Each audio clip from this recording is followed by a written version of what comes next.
For years, fighting was on the decline in the National Hockey League, and traditional enforcers lost their place on the roster. But is fighting coming back?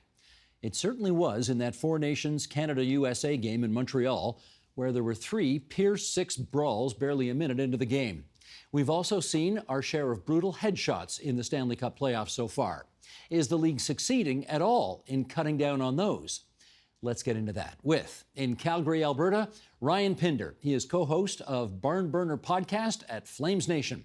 In the nation's capital, Sean McIndoe, senior NHL writer at The Athletic and co-host of 2 podcasts, Puck Soup, that's very cute, Puck Soup and The Athletic Hockey Show. And with us here in studio, Mary Ormsby, freelance journalist and former Toronto Star journalist for 35 years, and Ken Campbell, freelance hockey writer and a longtime writer at the Hockey News. And it's great to see you two here in our studio again. Mary, you and I go, oh my gosh, did we go way back? We go way, way back, We go back to the days of Studio 2. It's great to see you again. Ryan and Sean, thanks for being with us in Points Beyond. Let's just, what did Warner Wolf used to say? Let's throw to the videotape. This is how the Four Nations game that I just referenced in the intro started. And, let's watch and then discuss. Sheldon, if you would. We're going to drop the gloves right away. Matthew Tkachuk and Brandon Hagel. Right off the hop. I don't think so either. Parayko's just waiting and... Yep. Sam Bennett, Brady Tkachuk. So the Tkachuks both get involved early. And Sam Bennett's not going to back down even though he's outweighed. Binnington gets attention. We might have more. Parayko and Miller. And Miller dropped the gloves and Parayko's going to answer. And Parayko's going to answer in a big way. 3 fights, 9 seconds. And both teams may need some reserves tonight. 3 fights, 9 seconds. Okay, Sean, start us off. How would you characterize what we just saw? It was pretty loud in Montreal that night. I'll tell you that much. I know that a lot of us maybe want to shake our heads at hockey fights, and if you're not a hockey fan, you might not even really understand what that is, how it's allowed. But boy, you go back that night, Montreal was rocking, and it was a big, loud, excited crowd, and the fights were part of that. Ryan, how would you characterize what we saw? Well, there's a lot of buildup towards that event. How much did the players care about this event? Did it mean anything to them? Was it just some manufactured event from the league and the PA? And I think 9 seconds in, those questions were answered. You'd gone essentially a decade plus without best on best for Canada against USA.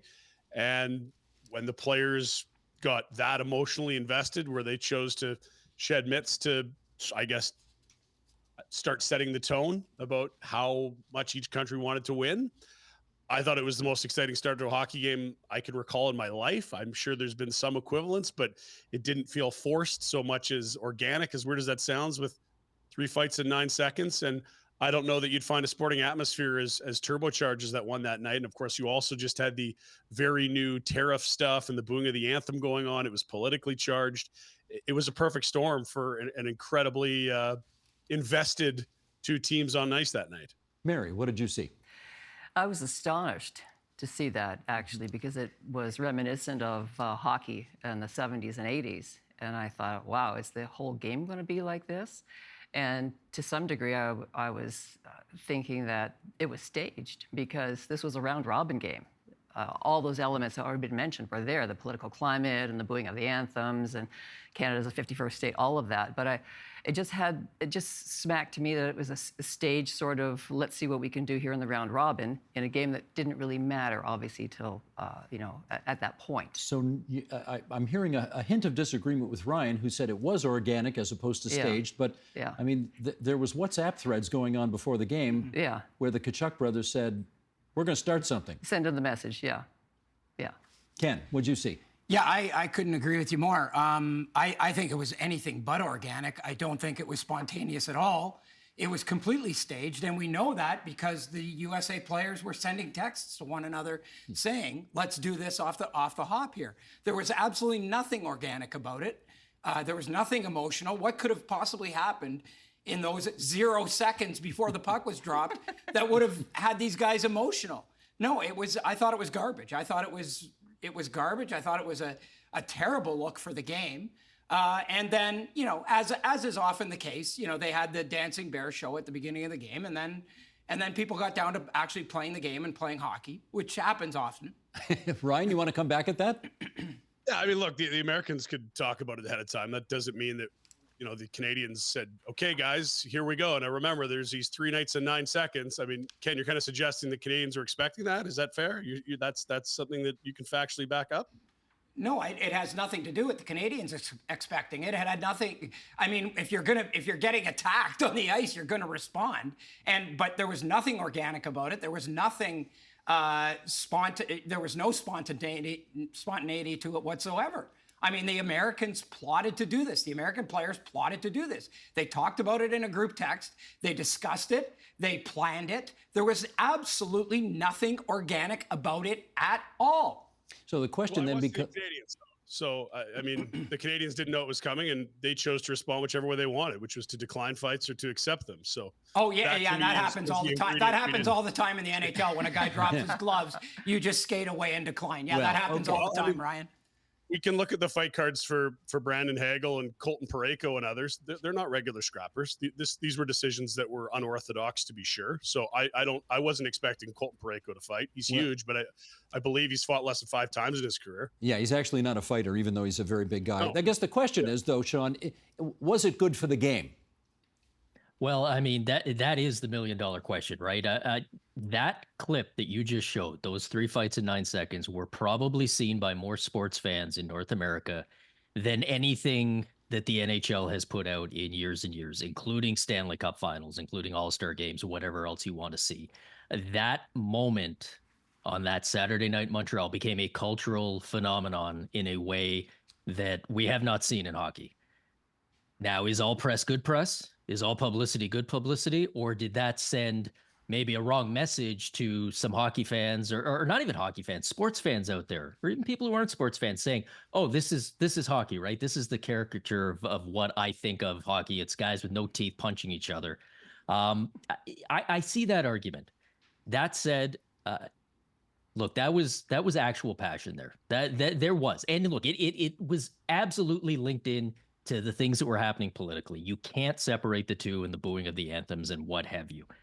It absolutely got people's attention. And it turned the future game, the championship game a few days later, into a must-see event in a way that I don't know that anything else could have. And that game didn't have the fights. It didn't have the dancing bears, as Ken would say. It was pure hockey, and it was great hockey, and a whole bunch of people saw it that otherwise never would have. And thankfully, the right team won. Yeah. Absolutely.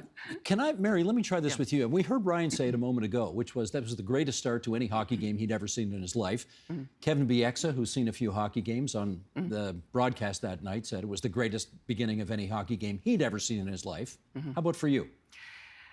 I have to say I don't like the fighting. I've seen my own kids get in fights when they played hockey, and I felt physically ill about it, especially when the helmets came off. So I'm seeing it from the perspective of a parent and a journalist, too. I just feel that the proof is that if the fighting happened in that round-robin game, it was unnecessary for the championship final, so it wasn't necessary. And for a league that's purportedly trying to cut down on violence, protect player health, protect player brains, to somehow still glorify that as the greatest thing that's happened to NHL hockey in a long time, it really strikes me as hypocritical and wrong. And I will just say very quickly, I was surprised that the montage leading into the Game 1, the Leafs in Florida on Monday night, and I don't know if the broadcaster was involved in this or the NHL approved it, but that montage full of clips, about a minute long, there were 2 fights in that montage. And during the game, too, there was a commercial for the Stanley Cup Playoffs. You're still selling the Stanley Cup on fighting. There were fights, or at least some blood loss in one of those commercials, too. So I just find it's just so hypocritical to say we want to protect our players, but, let's fight when we can, boys. It's a really good thing. Ryan, what about that? Too much hypocrisy? I think part of being a hockey fan is understanding that you are going to be a bit of a hypocrite if you enjoy a fight. You can't ignore the science on head trauma and CTE. But the NHL has made that link. They won't publicly, and I'm sure there's good legal reason for them to do that, or at least good business reason to do that.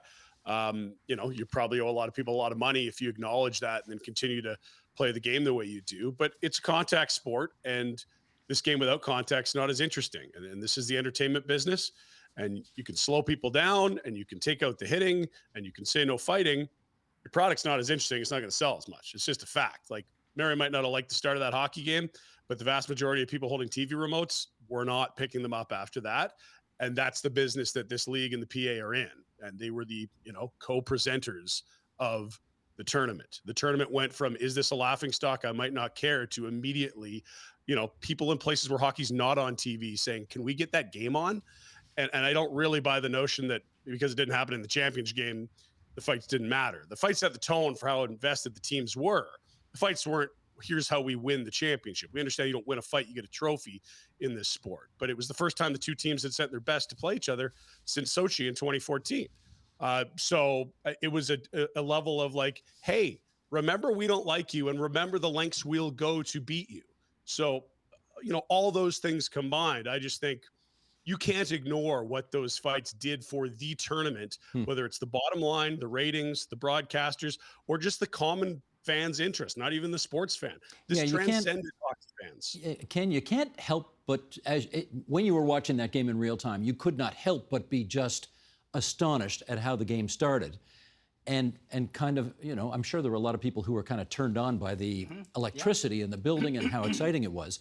On the other hand, I wonder if there was a part of you that thought, these guys are no doubt killing themselves. They are prematurely ending their lives by pounding each other right now, mostly for our amusement. Did that cross your mind? It always does. It always does. And I believe that the NHL has dodged many, many bullets on this, and that they are one very, very unfortunate incident away from a tragedy occurring. I honestly believe that's going to happen. When you say a tragedy, you mean a death in a game? I mean a death. Yes. I mean, it's already happened in senior hockey. Excuse me. It's already happened in senior hockey, and I think the NHL is one errant punch, one very, very bad incident away from a real problem here. But you know what? But I want to sort of touch on a couple of things that have been said. Ryan talked about the physicality in the game and fighting in the game. Those are not mutually exclusive. You can have physicality in a game. You can have hitting. You can have big open ice hits. You can have a lot of physicality. You can have a lot of front net battles. You can have those sorts of things. You don't need to have fighting with it. They're not mutually exclusive. And the second thing I want to address is with these people who like fighting. And I actually respect Ryan's view on this, and I respect Sean's view on it. I just wish more people in hockey would just say, I like it. I like fighting. I like it. I enjoy it. It's great. But don't give me this garbage that it needs to be in the game, that it has to be in the game because it's a passionate game, because emotions are high. There's a lot of sports where emotions are high and they don't have fighting. If you like it and you want it in the game, I totally respect that. I 100% respect that. Just own up to it. I like fighting. Okay. Just say it. Let's bring some, at the risk of doing something heretical here, let's bring some facts to the discussion, shall we here? We've got a graph here. Sheldon, you want to bring this up? This is, we've tracked here the season. For those listening on podcast, I'll just describe this graph. We've got, seasons going back to 2005-06, and then fights per game.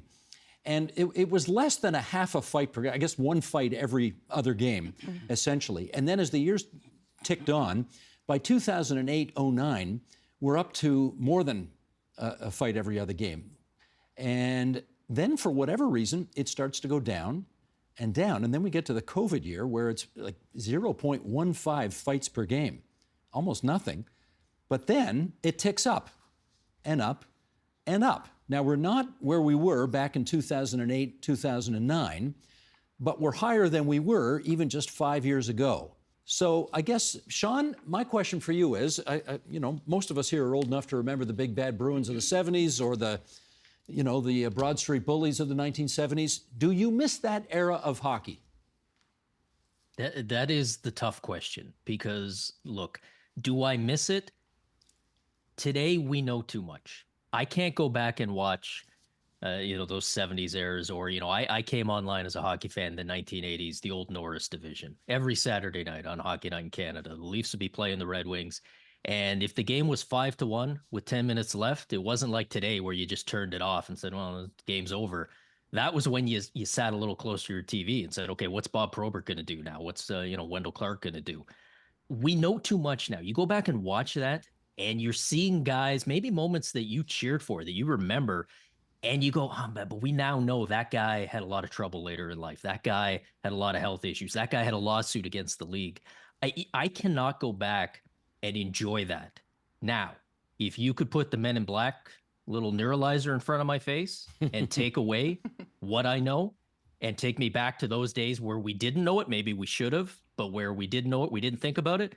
Yeah, I did enjoy it. And I did find it a more entertaining product. And, I'll do what Ken's asking. And I'll just say, look, as a guy growing up as a hockey fan, I liked it better when we had that element of the game, not because I thought it made it safer, the safety valve or whatever else, because I thought it made the entertainment product more entertaining. I wish I didn't. I wish I could say that I was on the right side of it. And I'd like to think that I am now. But back then, yeah, it was a lot more fun to be a hockey fan because of this stuff. So Brother Campbell is going to give you props for at least fessing up that you like the fights. Absolutely. Mary, I wonder, we saw, the goons, as they called them, the guys who sort of, that was their job, to fight. They virtually took that out of the game, for quite a patch when they changed the rules and, more speed in the game is allowed and no more hooking allowed and that kind of things. But the fighting is creeping up now. It's sort of coming back. Not like it was, but it's coming back. Does that concern you? No, I would say it's more a mathematical blip. Really just a cluster of things happening right now. Because I think overall, the attention of the league and safety concerns and all that and salary cap issues. Who are you going to hold on to? You a guy who can fight and hurt somebody, or there's all those decisions to be made. So I think it's just a blip. What do you say, Ken? Well, it's interesting because, fighting now, to compare it to the 70s or the 80s or even prior to that. There's no comparison. Yeah, it's minuscule now. Yeah. There's almost no fighting in the NHL compared to that. And in those years, with the WHA and the NHL and prior to that, there were truly awful, grisly things happening on the ice that we never ever saw because because you couldn't put it up on YouTube 5 minutes after it happened. So comparatively, fighting is way down and almost eliminated, and it's been almost organically eliminated because of the fact that fourth line players now are hugely talented players. They can skate, they can score. They can fight as well, but they bring a much more of a dimension to the game, and you can afford to play those guys 7, 8, 10 minutes a game. Whereas if you've got the one-dimensional enforcer, you can no longer have that guy on the bench playing 4, 5, 6 minutes a game. He can't keep up. He can't keep up, and you need that roster spot for someone who can actually play. Ryan, I guess I should point out the obvious here. In the International Ice Hockey Federation, fighting is banned. In the Olympics, fighting is banned. In the European leagues, fighting is banned. Fighting, obviously, is still allowed in the NHL. Do you think it's inevitable that the NHL will someday mirror what the other leagues in this world are doing?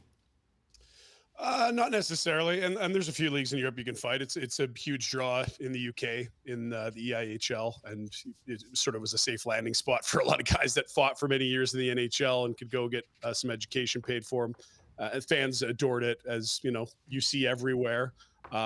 Generally speaking, I don't think they need to, in the sense that, to Ken's point, we're talking about it's at a third of levels from 2008 or wherever the graph sort of had peaked there, and that's way down from the 70s and 80s. The game has naturally moved well away from it, to the point where, if my math is correct, you're talking about once every 5 games there's a fight. That teams will go and collectively have less fights than single players used to have by a significant margin. The game's just simply moving that way. You could certainly chalk up the low point in the COVID bubble to no fans in the building, less energy, players being a little more cautious about close contact. I don't know. But generally speaking, for the last 5 years, it's a third of the levels of just a decade and a half ago. So that's not a level that I find alarming. And look, the important distinction here between 2 decades ago, 3 decades ago, and now is that players are walking in blind. Like, you don't have players that are saying, oh, geez, blows to the head is bad for my brain. I better rethink this. You have players that are incredibly well educated, that have had agents in their lives since their early teens, and that understand the risks involved with certain activities. And you also have players that are saying, I'm willing to take on those risks for the potential gains. So you look at someone like Rempe, who plays for New York and stands at 6'9", and fighting is his greatest tool in the league. And maybe he's an AHLer, maybe he's an NHLer without it, but he gets an add a zero to the end of his salary when he's in the NHL if he really wants to, fight, or at least offer the threat of a fight. He's not going in and saying, geez, I'm now 60. I wish I'd known about this CTE stuff. He knows, and it's a choice that he's ready to make. Just as a combat fighter, whether that's MMA or boxing or whatever, at this phase in 2025, would say, yeah, I understand there's injury risks involved here, but I'm willing to trade those for the financial gain. And I'm not really here to tell other people how they should make those decisions. No, I get you. All right. Well, let's look at the other side of this. Good at telling other people to say you can or can't do this. So, long story short, I think fighting's at such a low level, the league doesn't have to ban it. It's pretty much almost there. Well, let me put the other argument on the table. Mary, I'll go to you first, then we'll get everybody on this. We do remember back in the 1980s when Wayne Gretzky was absolutely lighting it up, that you didn't mess with Wayne Gretzky, because if you did, you had to deal with Dave Semenko, who was on his left wing, and taking care of him. Right. So there was this notion that the game polices itself. And, if Semenko had to have the odd fight in order to make sure that his superstar was well cared for, that's the way it went. Did the threat of being beaten up by an enforcer, in some respects, make the game safer? I think that's the tired old trope of policing the game. Yep. And that is just a way to keep saying, I like fighting. It's not, it was the way it was because that's the way it was, I guess, back then. But when you go back to Ryan's point, you're talking about you are consenting to a certain amount of violence when you agree to play in the NHL. You know what the rules are. Everyone knows what the rules are. But at some point, it's almost like a criminal code violation. With some things like, I agree to some violence. I know what the rules are, but I don't agree to be maybe getting beaten to a pulp and maybe have a life-altering injury, which, knock on wood, hasn't happened. Although we do remember in the 1970s, there were criminal charges laid at Maple Leaf Gardens. Yes, very few. I mean, there should be no refuge from the Criminal Code of Canada, not even in hockey arenas, but it seems to happen. Sean, what do you say about this policing of the game argument? Yeah, I'm with Mary on this one. I don't buy it. I think it was a convenient way for those of us who enjoyed this stuff in the 80s and 90s. Even back then, when we didn't necessarily know what CTE was, there was always that voice in the back of your head going, is this really safe? Is this okay? I mean, that guy's getting punched in the face. And we always used to say, there was a saying, you heard it from Don Cherry and everyone else, nobody gets hurt in a hockey fight. And the idea was nobody gets hurt in the sense of, there's no permanent injuries. It's not like getting hit from behind or cross-checked in the face. Maybe you get your bell rung. Well, we know now what getting your bell rung actually meant. But even back then, we kind of understood that this doesn't seem, I don't want to get punched in the face. How come it's okay for this guy to do it? And, we looked at it and we said, well, it's making the game safer. The proof is in the pudding, right? You look at the last 10, 15 years, as we've seen the enforcers leave the game. Brian Burke famously, when he had to send Colton Orr, his enforcer, down to the minors, said, I'm worried the Rats are going to take over the game. And a lot of us kind of nodded along and said, yeah, that might happen. 15 years later, does anybody see a game infested by rats? Do we see cheap shots constantly? Yeah, we see them sometimes, absolutely. But do we see them more than we saw them in the 70s and the 80s and the 90s? I'll be honest with you. A lot of those cheap shots in the 80s and 90s, the real dirty stuff that was causing injuries, it was coming from the same enforcers who theoretically were there to prevent it. Exactly. I don't see it out of control now the way that it was predicted 20 years ago would happen if we didn't have an enforcer on every team. We just so happen to have some video of what Mr. McIndoe is referring to. Here we go. We know that headshots have become an increasingly big problem in the National Hockey League in particular. There are rules right now that prohibit checks where the head is the primary point of contact and such contact was avoidable. Here is a bit of a litany of what they're trying to get out of the game. Sheldon, roll it if you would. Is that Mark Savard? I don't know. Left-handed shot, 91, and then there's the hit. All right, this is from 2010. This is before they changed the rules. And Marc Savard is about to take, look at that, that is a brutal headshot. And he would only, after that, play 32 more games in the National Hockey League, and he would have to retire with post-concussion issues. And then, okay, I think we got another one. Well, I mean, here we are in the middle of the Panthers and the Leafs, so why don't we show the one from the other night where the Leafs goaltender, Anthony Stolarz, got it from a guy who we all loved when he was playing in the Four Nations because he was playing so well for Canada. But here's Sam Bennett. Okay, let's roll that one, Sheldon. McDonough then able to keep it away from Reinhart. Oh, good hit by Hagel and a penalty. Ekblad's going to come right down the boards. Oh, man, he gets his forearm right into the chin of Hagel. Generate much. The two best chances tight around. Oh, it wasn't the knee. It was the forearm that went. Don't see an arm up. Stolarz seems to be okay. Okay, that was Bennett at the end there, obviously, and then Ekblad on Hagel for the first hit. Ken, how, the game is tried, the game says it's trying to get these kinds of hits out of the game. How much success are they having? Well, it's doing a great job, eh? Doing a great job of that right now. We've only seen a couple of them so far, and this playoff has been littered with them.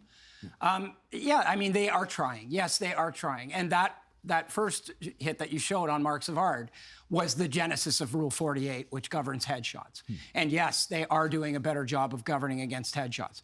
But on that Aaron Ekblad shot that you referenced first, there was no penalty called on that play. Or on the Sam Bennett one. Right. Or on the Sam Bennett one. There was no penalty called on that play. And Sam Bennett, 2 years and 1 day after he knocked Matthew Nyes out of a series with basically a body slam and a nice knee to the head, got a minor penalty for that. And guess who the two referees were in that game? Same ones. Same ones as were the referees the other night against Stolarz. Yeah. I mean, Sam Bennett, I mean, if it were any other player, if it were literally any other player except maybe Brad Marchand, we'd be saying, okay, maybe. But Sam Bennett, he's got a history. Why does Sam Bennett end up in these situations all the time? All the time. Ryan, tell me, do you think they're doing a good faith effort to get those kinds of headshots out of the game? Yeah, I do. I think they are. And I think that's why you saw suspensions for 2 of the 3 clips you showed for the postseason. I think the Sam Bennett one should have been penalized. I don't know whether I think it crosses the threshold for suspension if it's called appropriately on the ice. And I think there's important context there that, he takes a heavy shot to the face minutes before that. He stays in the game. The Leafs medical staff doesn't pull him. He's then later puking and leaving to the hospital. I don't know how you sift through and assign, which hit was the one that hurt him. But yeah, you place your forearm on a goaltender's head area in the crease. I mean, that's a penalty. So that's just a missed call from the official. I think it would be foolish to compare the power of that blow to what Aaron Ekblad delivered, because one's full speed and following through, and the other's a light bump to someone that may have just already suffered a concussion. But yeah, I think the league's trying, but I also think players aren't dumb and they understand that intimidation's a part of the formula in the playoffs. Okay. Ken, quick follow-up here? Well, a quick follow-up in that not only are they missing these calls, not only are they not being dealt with, these players are being rewarded. Aaron Ekblad, in that game against the Tampa Bay Lightning, came back to score the tying goal in that game, and the Florida Panthers went on to win in overtime. That could very well have changed the complexion of that series. And as far as Sam Bennett's concerned, Sam Bennett has a cap hit of $4.4 million, and he's an unrestricted free agent this year. That cap hit is going to go up to $7 or $8 million on a max deal. He is going to be rewarded. He's going to be rewarded for the way he plays the game. Because all these people who are clicking their tongues and wagging their fingers at him all want him on their team, and there's going to be a conga line to sign this guy in the offseason. Mary, what's your view on whether the league is taking a genuine good faith effort to get this stuff out of the game? A couple of things. A tripping penalty in hockey can be accidental, right? Not intentional. A high stick can be accidental, not intentional. Why isn't any hit to the head in that cylinder that goes around your head, any hit that's incidental, accidental, why is that not an automatic penalty? I would think that would be something that would be a little tweak to a rule. Accidental or not, it's a penalty And maybe that's some way to say, here's how serious we are. And I will also say, athletes are smart. They are smarter than you think. They can learn. They will know this is not a thing you could do if you sort of tweak those sorts of rules. And they would follow that rule. Sean, how do you see it? Yeah, I mean, I do think we have to give the league credit. That first clip you showed of that horrific hit on Marc Savard, that hit at the time was legal. There was nothing in the rule book that said you couldn't hit a guy like that. And the NHL eventually made changes, and now a hit like that would be a massive suspension. But Mary's right. They haven't gone as far as some would like them to go and just say any hit to the head is a penalty, no questions asked, the way that they have with, I mean, you shoot the puck over the glass. It doesn't matter if you're 10 minutes into overtime, it's an automatic penalty, but you hit a guy in the head and suddenly we're all trying to slice it thin. And that's what the league has tried to do. We've heard terms like principal point of contact, and now that's kind of out. And, you know, there's other ways to look at it. I think the league is here, even though they have made good progress, they are very concerned about unintended consequences. They're very concerned about, if we say no more hits to the head, do we suddenly find out that maybe they're more common, or maybe they're harder to avoid, or maybe the result is players just stop hitting altogether, and then what does that do to the entertainment value of the product? And so this league, whether it's hitting or player safety or a million other issues, they always tend to go a little bit slower than you might like them to. They're very conservative by nature, small c conservative, and they don't want anything that's going to have an unintended consequence down the line. Because one thing I think they do understand is, if you make a big splashy change for player safety and it doesn't work out the way you want, it's very, very hard to go back. It's very, very hard to be allowed to do that. So I think they've been very cautious. Has it been too cautious? There's a good argument to be made. Let's do one last round here as we finish up our discussion, and whether we're talking about fighting or headshots, I guess I want to get a better understanding of this. This is a game played by guys who are going at incredible speeds, who are almost all of whom over 6 feet tall, over 200 pounds, in a relatively small enclosed space with glass and boards. And it's not, I mean, we know this. It's not like any other sport in the world in the way that it sets up the conditions under which this game is played. Ken, is it just a reality, given all of that we're going to see fighting and we're going to see headshots? Because that's what happens when you put 10 testosterone-filled young men on the ice at the same time. Well, we are going to see it. But I wouldn't. So in other words, there's nothing you can do about it. Well, no. I wouldn't suggest it's for that reason. I would suggest that, you know, a lot of people talk about this being a nuanced, complex, you know, conversation, debate, whatever. It's not. Either you're prepared to live with it, or you're not. Either you're prepared to live with these hits and prepared to live with fighting, or you're not. It would be very easy for the NHL to take it out. All they have to do is have the conviction to do it. And the problem is, the reason why we're not going to see that happen is that the league is primarily still run by players who played that style of game. I mean, the director of player safety is George Peros, who was a goon, who had a clothing line called Violent Gentleman that made hats that said, "Make hockey violent again." That is the guy who's running the safety department at the NHL. Ken, he also went to Princeton. He also went to Princeton. Good. Put him on the business side of the NHL and see what he can do. Ryan Pinder, come on in and tell me your view on this. Well, you mentioned the business side. I think whether Ken likes it or not, I think he can understand that a huge quotient of the entertainment value of the sport is its physicality, and there isn't a silver bullet to remove head injuries. Yes, you could ban fighting, but clean hits can lead to head traumas. You don't have to have a principal point of contact to the head to give someone whiplash or to have someone's brain shake around. If we see physicality as a key ingredient to the sport, which I do, there's no way to bubble wrap it and say, geez, there's this risk that someone might have this horrible injury. That's a part of every contact sport. I mean, I don't hear car racing people talking about, man, one time someone might actually roll over in a car and something bad happened to ruin racing. I mean, we understand that's an inherent risk of playing a contact sport, that people can get hurt. So, you know, a final statement on it. I mean, I think fighting's come a long way in the right direction. We know a lot more than we used to. We all fear what Ken fears, which is a catastrophic injury, but we also really like the entertainment of physical sport. Sean. Yeah, I think that this is something the NHL is struggling with. Every sport struggles with it, right? We see in the NFL, there's this big push, keep the quarterback safe. That doesn't mean no quarterback injuries, because that's impossible. Ryan mentioned car racing. They do all sorts of things on the technology side and otherwise to keep that safe. Doesn't mean there's no crashes. That's not possible. I don't think you're ever going to have an NHL where there are no head injuries, where there is no risk because of exactly what you say, Steve. I mean, this is big guys with knives on their feet moving faster than any other athletes and slamming into each other. The question for me is when that, and unfortunately, I agree with Ken here, the inevitable happens and something really, really bad happens, does the NHL in the aftermath of that say, we did everything we reasonably could have to avoid this and it still happened? Or are they open to people saying, why was this allowed? Why was somebody allowed to be put in this situation? You could have done more. You could have avoided it. Last word to Mary. You were talking about speed and strength within the confines of the arena.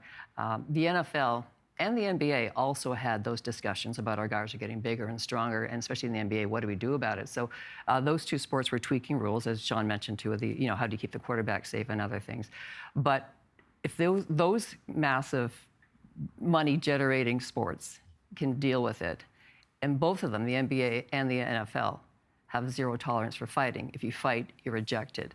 I still think at the end of the day, the NHL could have a zero tolerance of fighting. You can fight, but you'll be ejected. And I'm wondering if there would be some sort of a domino effect in that way. Do people start to take it a little more seriously about how do I approach the violent part of hockey and hitting and, of course, contact and all that. So you got two examples there, NBA, NFL. Why can't hockey do the same? We leave that question in the ether for people to consider as we thank all four of you for coming into TVO tonight and helping us out with this very timely discussion. Ryan Pinder, Sean McIndoe, Mary Ormsby, Ken Campbell. Thanks so much, everybody. And of course, as we say in the province of Alberta, go Leafs, go.